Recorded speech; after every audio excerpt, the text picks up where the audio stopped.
Hello दोस्तों, तो आज मैं आपके सामने लेके आई हूँ जीओआईटी का टॉपिक, जो कि है जनरेशन ऑफ कंप्यूटर।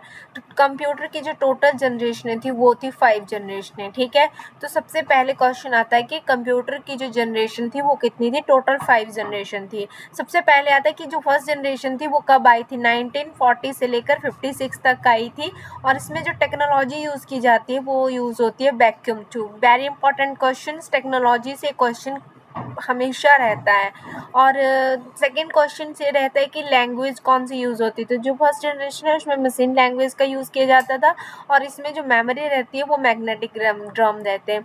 और एक क्वेश्चन यहाँ से रहता था कि फर्स्ट कंप्यूटर की जो जनरेशन आई थी उसमें जो कंप्यूटर रहे थे उनके नाम, जितने भी हमारे ईडीवैक, इनीनैक, ईडीसैक, यूनिवैक, IBM 701, IBM 650 एंड क्लोसिस, ये जो है वो फर्स्ट जनरेशन के कंप्यूटर हैं। तो यहाँ से जो क्वेश्चन आते हैं, देखो इनीवैक, ईडीवैक, यूनिवैक, सैक, ये जो है वो आपको याद रह जाएंगे। बट इसमें जो मेन क्वेश्चन आता है, ये हर बार पूछा जाता है, वो पूछा जाता है कि IBM 701 जो है ये वाला, IBM 701 कौन सी जनरेशन का कंप्यूटर था। तो ये था हमारे पास फर्स्ट जनरेशन का। नेक्स्ट आती है हमारे पास सेकंड जनरेशन। सेकंड जनरेशन आई थी 1956 से लेकर 63 तक, और इसमें जो टेक्नोलॉजी यूज़ हुई थी वो यूज़ हुई थी ट्रांजिस्टर। जो इसमें लैंग्वेज यूज़ होती है वो असेंबली लैंग्वेज यूज़ होती है, और मेमोरी मैग्नेटिक कोर रहती है। इसमें से कंप्यूटर के नाम रहते हैं हमारे पास IBM 1401, और ये इतना इम्पोर्टेंट ये नहीं है जितना कि IBM 701 है। ये बार बार पूछा जाता है, इसको याद कर लेना।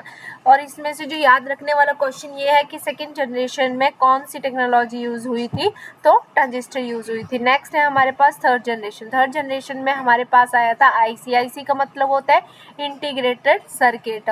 और इसमें जो लैंग्वेज यूज़ हुई थी कोबोल और फॉर्ट्रेन। ये बहुत इंपॉर्टेंट क्वेश्चन है, ये पूछा जाता है कि थर्ड जनरेशन ऑफ लैंग्वेज जो थी वो कौन कौन सी थी।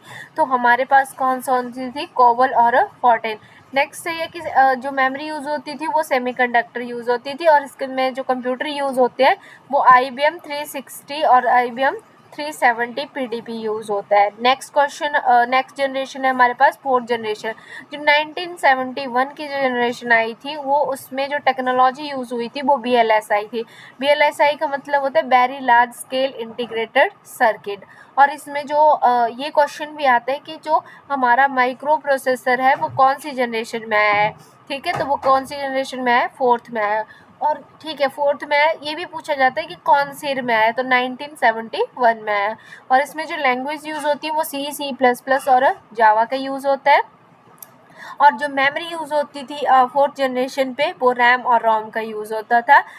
कंप्यूटर को जो कंप्यूटर थे वो थे IBM PC, Apple II and Macintosh. इसको थोड़ी सी नज़र मार लेनी, इतना इंपॉर्टेंट नहीं है। जो जो इम्पोर्टेंट है मैं आपको बताती जाऊँगी। नेक्स्ट आया हमारे पास फिफ्थ जनरेशन, जो अभी प्रेजेंट की चली हुई है, ठीक है।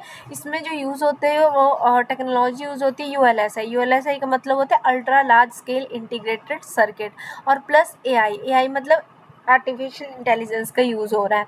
इसमें जो लैंग्वेज यूज़ होती है पाइथन, लिस्प और प्रोलॉग आती है। अभी रिसेंट क्वेश्चंस AI के ऊपर रहेगा, बट मैं आपके लिए वो अलग से टॉपिक लेके आऊँगी। और जो कंप्यूटर के नाम थे वो थे robot, AI systems, expert of the system. अब नेक्स्ट जो आपके लिए क्वेश्चन रहता है यहाँ से, ये जनरेशन से यहाँ से रहता है हमारे पास इनिनैक से, फुल फॉर्म ऑफ इनिनैक। इनिनैक की फुल फॉर्म होती है electronic numerical integrated and computer. Second question ये वेरी इंपॉर्टेंट, JP सर्कर एकर्ट और जॉन मैकुली है, ये फाउंडर थे, ठीक है। और ये first general purpose electronic computer है। बाकी इसको इतना ही नहीं है, बट जो मेन याद रखना है वो ये रखना है, इलेक्ट्रॉनिक